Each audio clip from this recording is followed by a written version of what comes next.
So before we actually get into our notes, we're just going to talk quickly here about something we're going to revisit several times throughout this unit.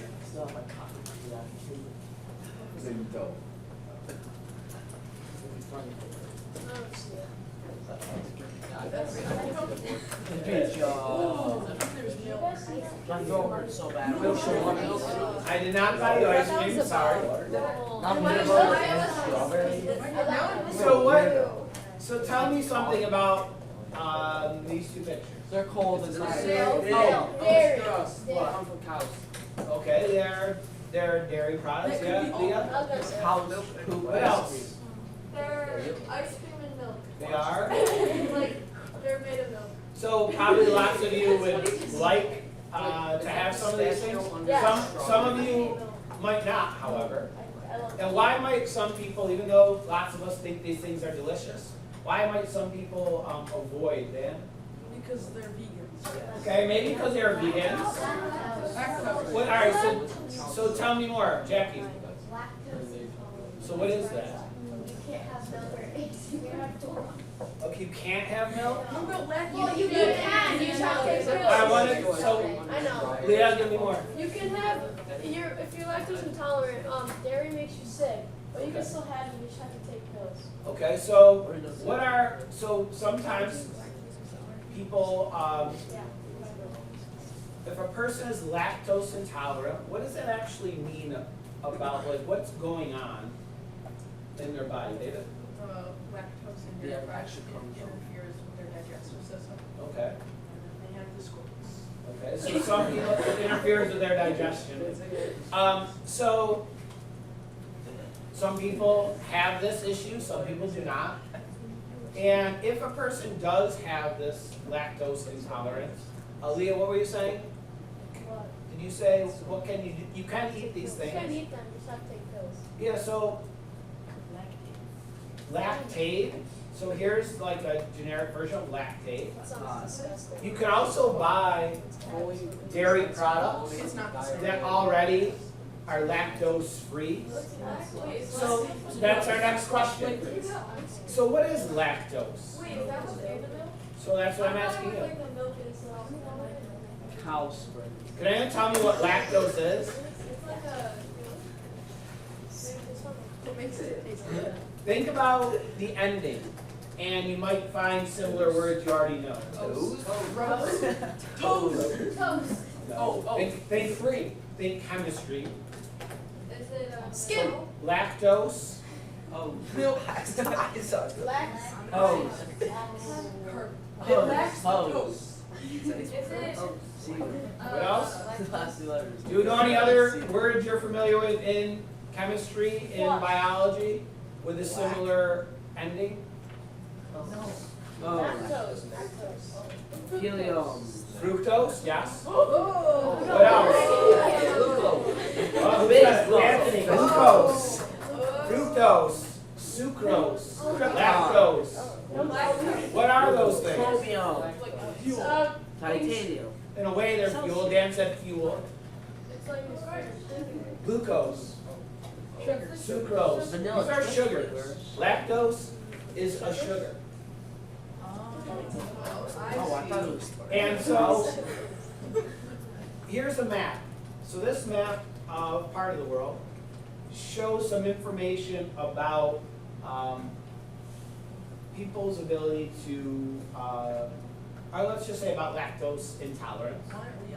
So, if you look at this map, and maybe you don't know anything about this, maybe you do, is there which colors do you think represent areas of the world, because there are geographic differences in whether or not people tend to be lactose intolerant or not. Which colors do you think represent a high level of lactose intolerance? What's persistence? Jackie? Red. You think red is lactose intolerant? Wait, but don't. All I think it's right. green. Blue. Some people, all right, so Definitely blue. what is your reasoning? So who said red, and give me some reasoning? Jackie, why do you think red is high lactose intolerance? Because the red is usually a lot of people are lactose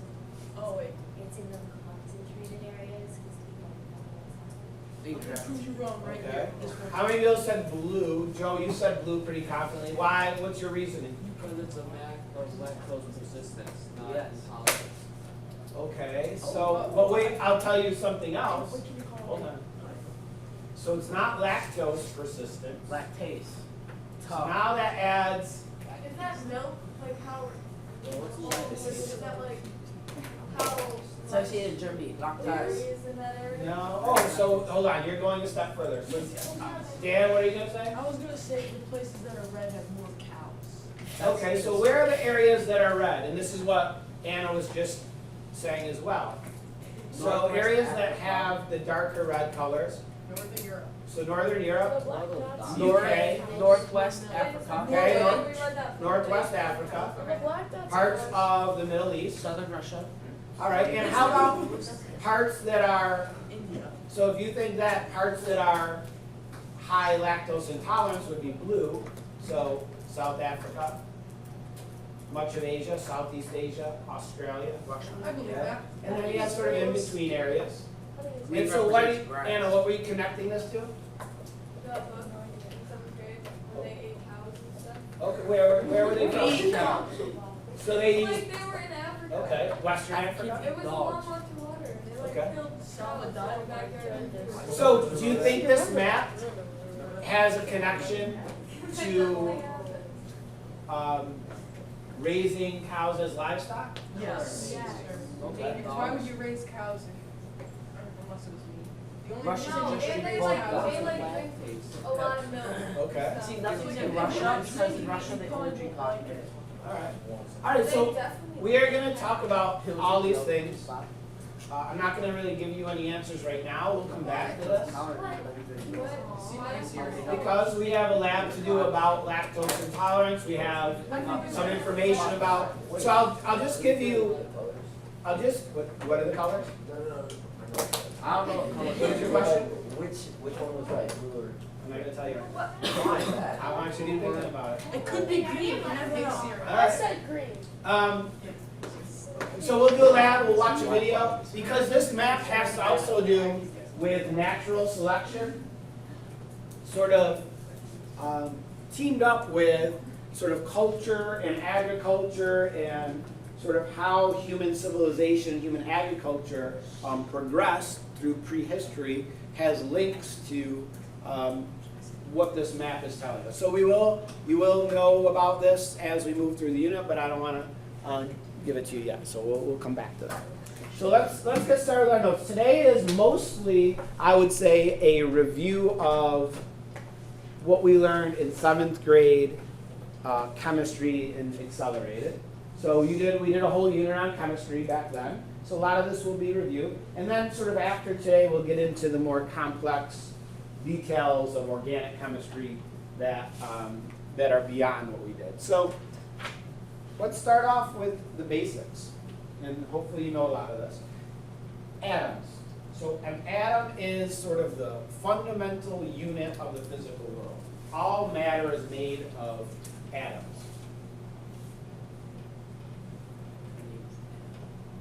Atoms are pure substances, single sort of particles almost of pure substance, like oxygen or nitrogen or sodium.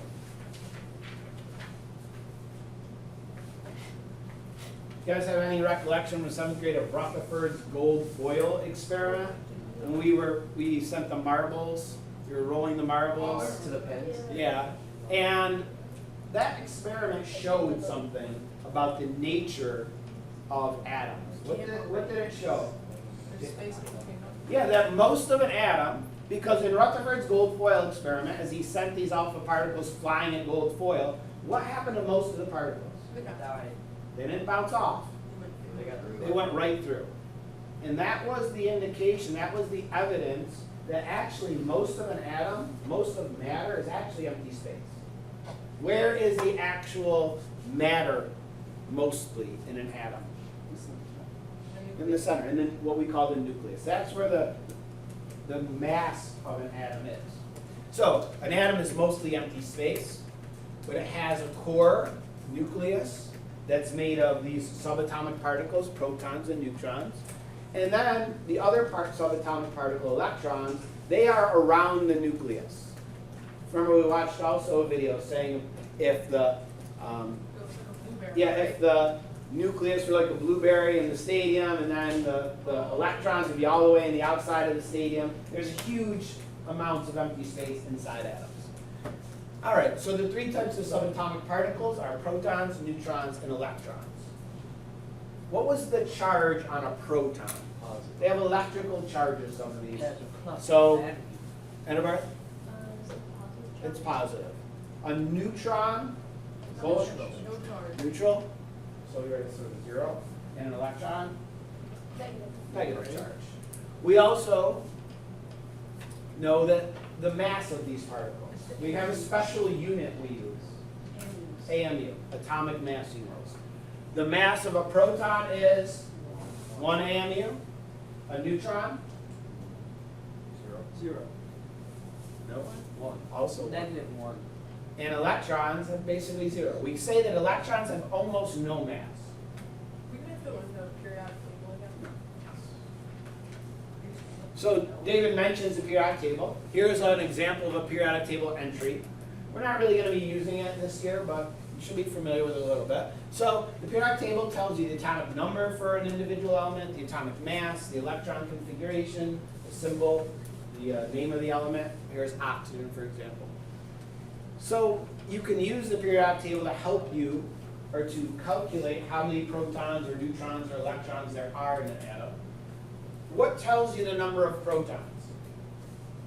Which part of the periodic table? The blue A. Yeah, the atomic number. That's the number of protons. That's what determines the identity of an atom, how many protons it has. Anything with 8 protons in the nucleus is oxygen. Anything with 1 is hydrogen. Anything with 4 is carbon. The number of neutrons. So how do you figure out the number of neutrons? Using the information that you have. Remember, David? Subtract 8 from the bottom number. Yeah, you take the atomic mass, you round it, and subtract the atomic number.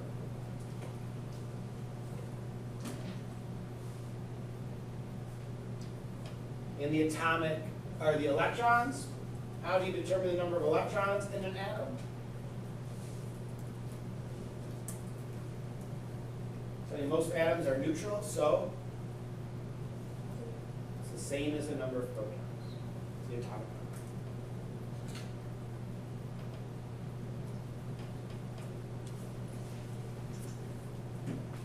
The electrons that are found in an atom, they are orbiting sort of or around the nucleus, and there are various energy levels, we call them, orbitals, that these electrons can be in. And these orbitals sort of fill up from the inner areas to the outer layers. Okay? They fill up, and each one can hold, each of these orbitals can hold sort of a maximum number of electrons. So for example, this is carbon. Carbon has the nucleus of 4 protons. This one has 5 neutrons in the nucleus. And the first orbital contains 2 electrons. And then the outermost orbital contains 4 electrons for a total of 6. And those outermost electrons, we call them valence electrons. They are what's most important for how 2 atoms interact with each other.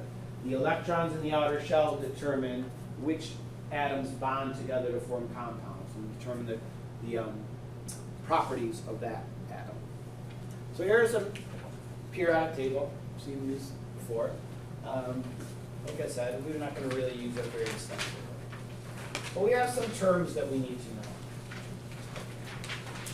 related to chemistry. An ion. So I said a minute ago that most atoms are neutral, but that's not always the case. Sometimes an atom can take on a charge, and then we call it an ion. It's a charged atom. And usually the way this happens is if an atom gains an electron, what happens to its charge? it gains an electron, becomes negative, and it becomes charged. Or if it loses an electron, it becomes positive, and therefore it has a charge. So those are examples of ions, when something loses or gains an electron. Those outermost electrons, oh, here's an example. This is sodium. If it loses its outer electrons, it becomes a sodium ion. It takes on a positive charge. Valence electrons are those outermost electrons I was just referring to. Those are the electrons that participate in chemical reactions and how that atom is going to interact with other atoms.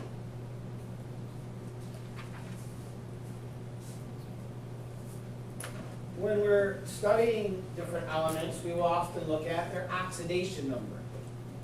The oxidation number tells us sort of how many electrons this atom would like to gain or lose to get to a stable outer shell, which is a full outer shell, usually 8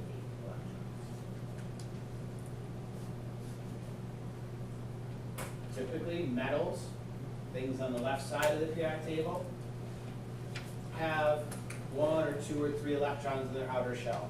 And for them to become stable, they might look to give them away or to share them with another atom.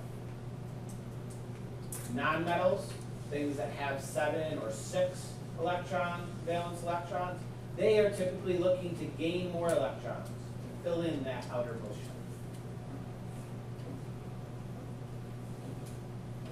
And sometimes 2 elements get together, okay, and they can share electrons or give electrons from one to the other, and that's what forms compounds.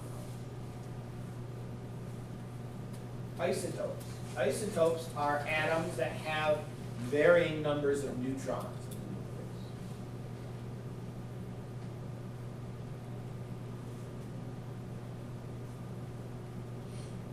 For example, most carbon has 6 protons and 6 neutrons, giving an atomic mass of 12. But sometimes carbon could have an extra neutron in its nucleus, making it carbon 13 or carbon 14. And often these other isotopes might be unstable. They might be radioactive. They might spontaneously break down. Here's an example. These are 3 isotopes of hydrogen. Hydrogen 2, which is the most common type of hydrogen, has a proton and a neutron.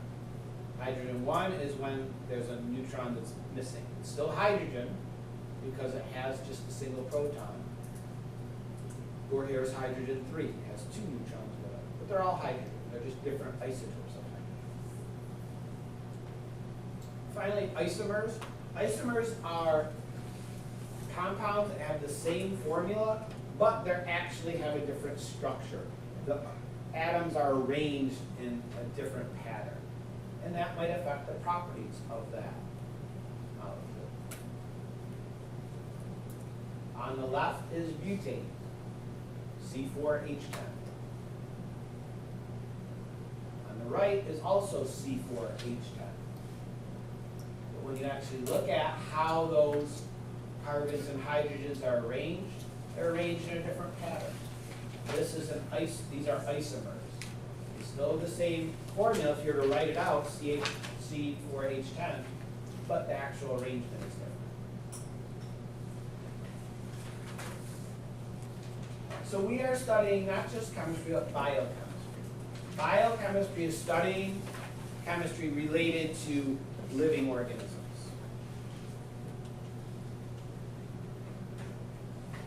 Now, in living organisms, the most abundant elements are carbon, hydrogen, oxygen, and nitrogen. They make up over 95% of all of the atoms in living organisms.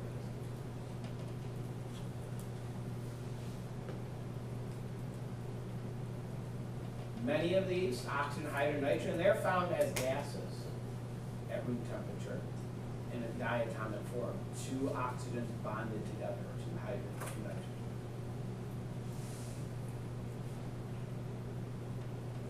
When we look at compounds, we break them into 2 main categories, organic compounds and inorganic compounds. Organic compounds are often made by living organisms.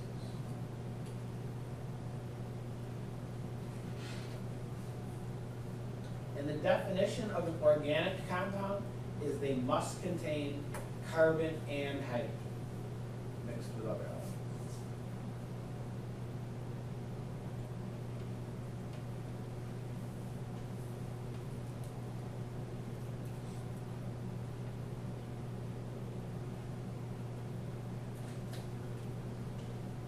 We're going to study 4 main groups of organic compounds: carbohydrates, proteins, lipids, and nucleic acids.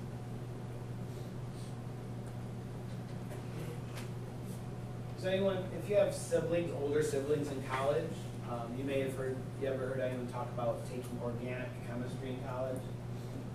Typically has a reputation of being a challenging course because you have to learn lots of formulas and identify molecules by their structural formula and so forth.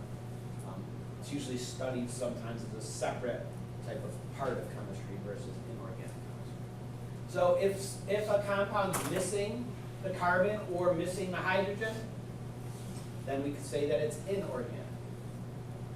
For example, water, H2O, has hydrogen but it's missing the carbon. CO2 has the carbon but it's missing the hydrogen. NaCl, HCl, NaOH, all of these are inorganic compounds. Often they are simpler compounds. If you remember Miller and Urey's experiment about the early Earth, what did they show in that experiment? They tried to replicate conditions on the early Earth. David? You can create organic compounds with inorganic. Yeah, that given those conditions, a mixture of inorganic compounds can form organic compounds, and those are necessary for life. So again, if you look at what's in a human, mostly carbon, hydrogen, oxygen, nitrogen. This is true of all living things. Then there's smaller amounts of these other elements: calcium, phosphorus, potassium, sulfur, fluorine, magnesium. And then there's only very small amounts of a bunch of other elements as well. So most living things are made of those 4 main elements. And these atoms connect with each other. They form attractions between atoms that we call bonds. And these bonds between atoms actually can store and release energy. You might say that glucose has energy or starch has energy in it. When we say that, is that energy, one form that it takes is it's stored in the bonds of that molecule. And by breaking those bonds, by rearranging them, you can extract some of that energy into a form that a living thing can actually use. So when we look at, like, this is a model. This is a model of glucose. Okay, this ball and stick model. And sometimes you might use this if you took, chemistry in high school or maybe college. And these different colored balls represent different what? Different atoms of different elements. What do you think the little sticks represent? Yeah, the bonds between them, the attractive force between these. And what you'll notice, these white ones, they only have a spot that you could form one bond. If you notice the red ones, they have 2 spots to create bonds. And then if you notice the black ones here, they have spots for 4 bonds. Can anyone guess what molecule, what atoms these are? Which is oxygen? Okay, now we got all 3. Oxygen. Oxygen typically forms 2 bonds. It has 6 electrons in its outer shell, forms 2 bonds. That's the red one. Hydrogen has 1 electron in its outer shell, typically forms 1 bond. That's the white one. Carbon has 4 electrons in its valence level. It typically forms 4 bonds. There's 4 spots on here to make connections. So these models allow you to sort of make a 3-dimensional model of different compounds. This is glucose.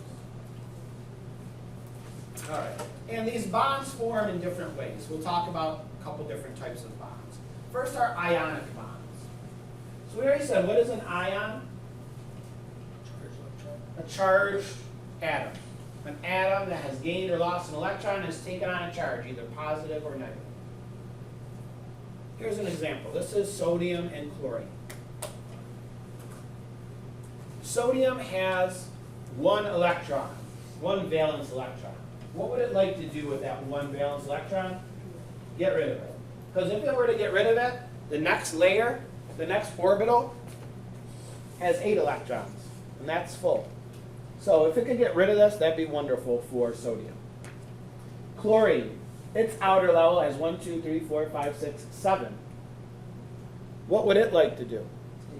Yeah, get 1, fill in, and then it would have 8, and then it would be stable. And that's what happens. When sodium and chlorine are in the same area, the sodium atom can give up its electron to chlorine, and then they're both stable. But since it gave up an electron, what happens to its charge? Because it gave up a negative, so it became positive. Chlorine gained an electron, It's equal. it became negative because it gained an electron. So sodium is positive, chlorine is negative, and because of electronegative forces, what happens to positive and negatives?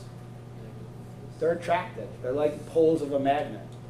The charges are attract each other because they're opposites, and therefore sodium and chlorine are bonded together. We call that an ionic bond because of that electric force. Covalent bonds are bonds when electrons are shared between 2 atoms. They got covalent. Co meaning like together. They share these electrons. Here's an example. Methane. CH4. Carbon has 4 valence electrons. Okay, these red dots. What would it like to do? Get 1. Give 4 more to get to 8. Hydrogen has 1 outer electron, the X's. It would like to either get rid of that one or get 1 and form 2 because that would be full. And so that's what happens. Okay. 4 hydrogen get together. This hydrogen now has 2 in its outer shell. That's full. This hydrogen has 2. This hydrogen has 2. This hydrogen has 2. All those hydrogens are stable. They're sharing these electrons with carbon. How many does the carbon have? 2. 8.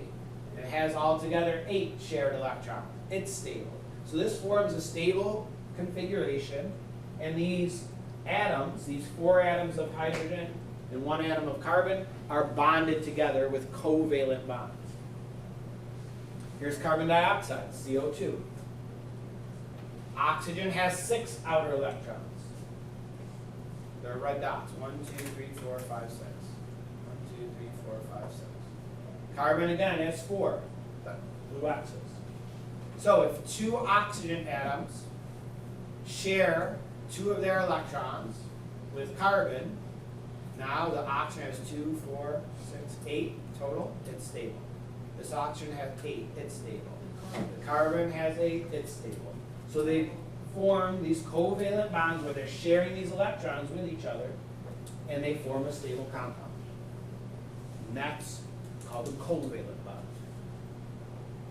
So we can represent molecules in different ways. Sometimes we just write the chemical symbol, and that's called the molecular formula. CH4 is the molecular formula for methane. Or we can draw it out with a structural formula. what do you think the lines represent? They represent bonds between those atoms. Carbon is bonded to hydrogen, 4 hydrogens. Sometimes we write electron dot diagrams where we indicate the shared electrons between various atoms. So there's different ways of showing the way that these atoms bond together. All right, let's do the last slide. So, yeah. So there are also times when atoms share with the same atom can share more than one electron. They could share 2 or more electrons equally, and those form what we call double bonds. We indicate them with these 2 lines. Between these 2 carbons, they form a double bond. Why was there a picture of a rotten banana? What's that? Why was there a picture of a rotten banana? So fruits ripen, and as they do, they release this gas called ethylene, C2H4. It has a double bond. And that ethylene then encourages ripening in other nearby fruits. So if you have a ripe banana and put it in a paper bag with some unripe pears, the pears will ripen more quickly because that ethylene gas being released by the banana influences the ripening of the pears. In fact, most bananas are picked green and very unripe, and then they put them in big containers. They release ethylene gas into the container, and it causes them to then ripen. Gas up. Acetylene that's in a blowtorch has triple bonds. Okay? Diamonds, coal, graphite are pure carbon. They form quadruple bonds between the atoms. Single bonds are stronger. Okay? They hold more energy. They're harder to separate. When a molecule is all single bonds, we say that it's saturated. Multiple bonds, like double, triple, quadruple bonds, we say that the molecule is unsaturated, and those hold less energy. It's easier to break those bonds. And typically for the big 4 elements, carbon forms 4 bonds usually, hydrogen forms 1, oxygen forms 2, nitrogen forms 3. And those 4 elements make up the vast majority of all of the elements found in the elements. We'll talk about acids and bases tomorrow.